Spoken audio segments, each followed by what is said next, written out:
ஒரு விஷயத்தை பற்றி, ஒரு பொருளை பற்றி, ஒரு சம்பவத்தை பற்றி, ஒரு சூழ்நிலையை பற்றி உங்களுக்கு எதுவே தெரியவில்லை என்றாலும் அந்த விஷயத்தை பற்றி நான் தெரிந்து கொள்ள வேண்டும் என்று இறங்கும் போது எனது மூச்சு ஒடுங்கும். ஏன்னா 24 மணி நேரம் பூர்வ மத்திய கவனத்தில் தான் இருப்பேன். மூச்சு ஒடுங்கும் போது என்ன ஆகும், அந்த செயலை பற்றி, அந்த பொருளை பற்றி, அந்த விஷயத்தை பற்றி அனைத்து தெளிவையும் எனக்கு அது எடுத்து கொடுத்து விடும். புரியுதா புரியலையா? எத்தனை பேருக்கு புரியுது இந்த மேட்ரு? புரிய வைக்கும், உங்களுக்கு ஆட்டோமேட்டிக்காக புரிய வைக்கும். பேசும் உள்ளுக்குள்ளே இருந்து, இதை செய், அதை செய், இங்கே டச் பண்ணு, அங்கிட்ட. இது செக்ஸுக்கு மட்டும் இல்லை, எல்லாத்துக்கும் தான். சமைக்கிறதுக்குனால இதுதான், ஏதோ ஒரு பொருளை தூக்குறதுனால அதுதான், எங்கேயாவது ஸ்பீச் கொடுக்கறதுனால அதுதான். இப்போ நான் உங்கள்கிட்ட பேசுகிறேன்னா உங்களுக்கு பார்க்கும்போது எப்படி தெரியுது? தம்பி செம்மையாக படித்து சூப்பராக பேசுகிறாரு அப்படி தானே தெரியுது. இன்னும் இப்படி கோர்வையாக பேசுகிறாரு.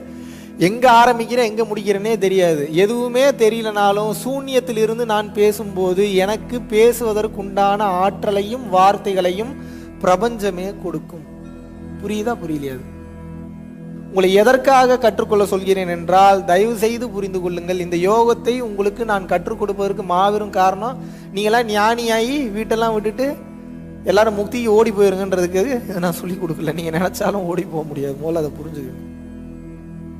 இது உங்களுக்கு எதுக்கு சொல்லித்தரதுன்னா, இவ்வளோ நாள் வாழ்க்கைன்னா என்னன்னே தெரியாமல் இருந்திருக்கீங்க. இவ்வளோ நாள் ஏதோ எல்லாரும் ஓடுறாங்க, நம்மளும் ஓடுறோம், எல்லாரும் சம்பாதிக்கிறாங்க, நம்மளும் சம்பாதிக்கிறோம், எல்லாரும் சாப்பிட்றாங்க, நானும் சாப்பிட்றேன், எல்லாரும் கல்யாணம் பண்ணிக்கிறேன், நானும் கல்யாணம் பண்ணிக்கிறேன், எல்லாரும் குழந்தை குட்டியை பெற்றுக்கிறேன், ரெண்டாவது வீட்டில் விசேஷமானு கேட்டே உயிர் எடுக்கிறாங்க. அதுக்காகவே நான் குழந்தை குட்டி பெற்றுக்க வேண்டியதாக இருக்குது. ஆமாவா இல்லையா?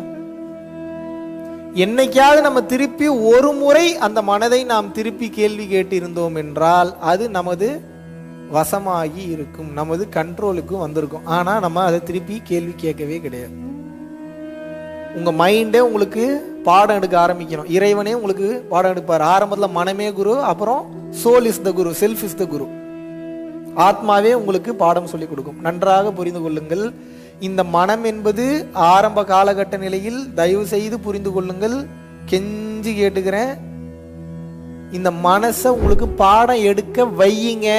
எவ்வளோ நாள் மகாவிஷ்ணு ஸ்பீச்சை கேட்டுட்டு இருப்பீங்க? இப்போ நான் பேசுகிறேன்னா என் மனம் ஒடுங்கினதுனால, என் மனம் குருவாக மாறினதுனால உங்களுக்கு சொல்லித்தரேன். ஆமாவா இல்லையா?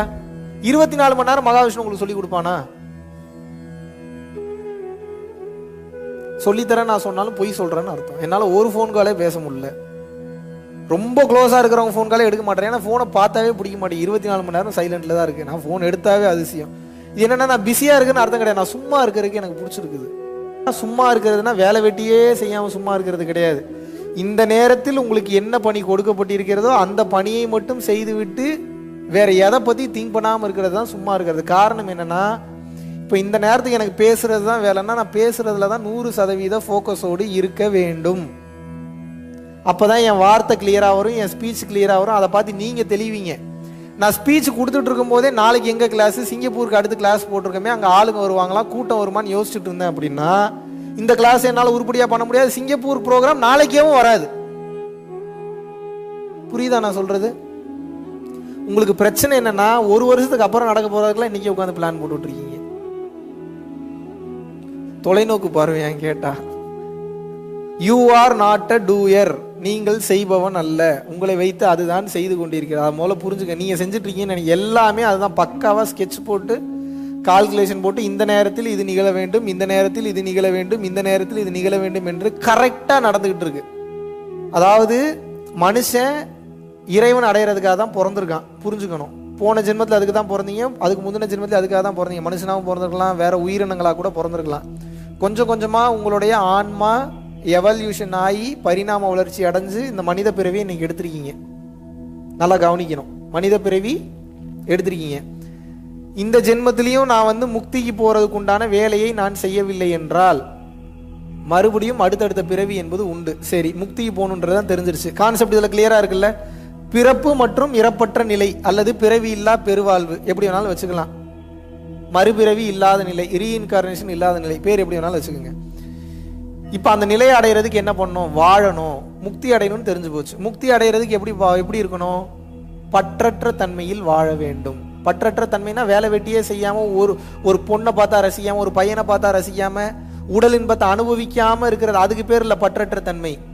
உடல் இன்பம் கிடைச்சாலும் வருத்தப்படக்கூடாது, கிடைக்கலனாலும் வருத்தப்படக்கூடாது. இருக்குன்னா சந்தோஷமா இருக்கணும், இல்லைன்னா அதோட சந்தோஷமா இருக்கணும். அந்த பக்குவ நிலைக்கு வந்துட்டீங்களா? வந்துட்டீங்கன்னா ஞானம் அடைஞ்சிட்டீங்கன்னு அர்த்தம்.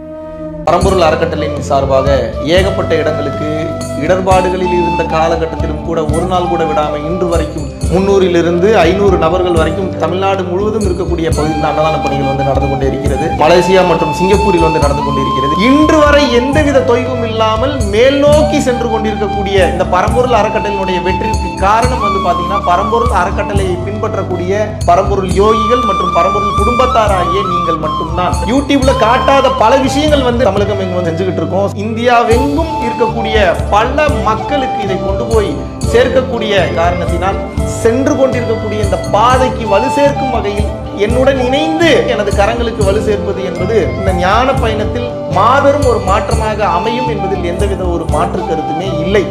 மகாவிஷ்ணுவை நான் நம்புறேன். மகாவிஷ்ணு ஒரு செயல் செய்தால் அது சரியாக இருக்கும் என்று நினைப்பவர்கள் மட்டும் இந்த விஷயத்துல கலந்து கொண்டு எனது கரங்களை வந்து வலுப்படுத்துங்கள். இன்னும் பல லட்சம் பல கோடி உயிர்களுக்கு நினைத்து பார்க்க முடியாத மாபெரும் அருள் அனுபவங்களையும் நாம் வந்து செய்ய போகிறோம். நன்றி, வணக்கம்.